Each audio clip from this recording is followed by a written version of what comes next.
This is the prototype of our project Smart Agriculture. If you see here, this is our main field, this is our small field, and this is a lake. In real world, main field and small field can be separated by a distance of nearly 100 meters or 200 meters. It is dependent on your resources. Lake and main field can be situated near or far to each other.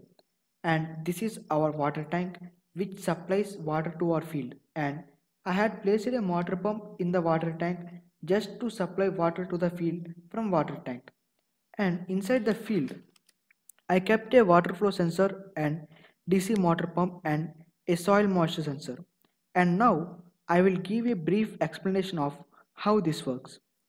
If you observe the OLED display that is placed here, it is showing soil moisture is good, which means field has a required amount of soil moisture for the crops to grow healthy. When the soil has required amount of moisture, then there is no need of watering the field, and that's the reason why our motors are in off.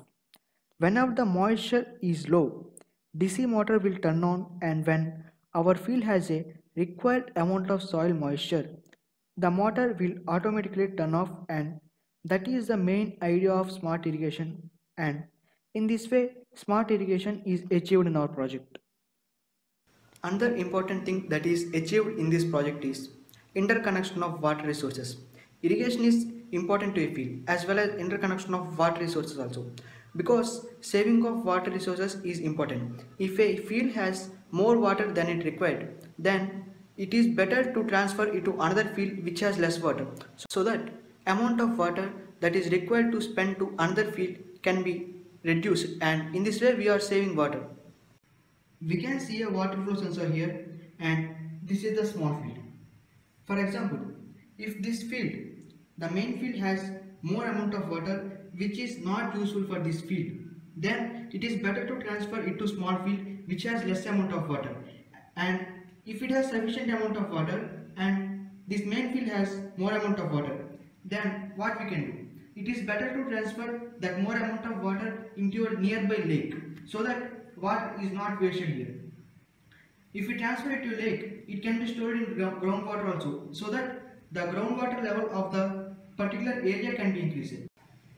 This water flow sensor is placed at a height such that whenever water is flowing into that water flow sensor, it indicates that the water is more than required for the soil.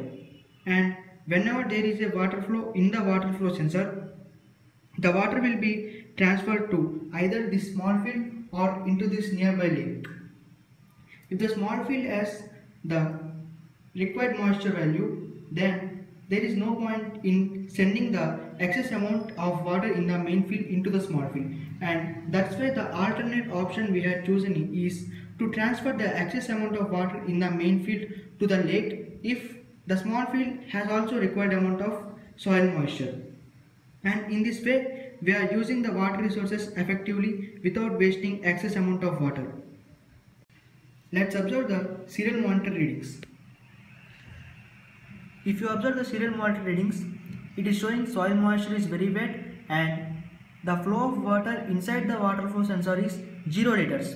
That means there is no flow of water in the water flow sensor. That's why if you can observe here, no water is transferring from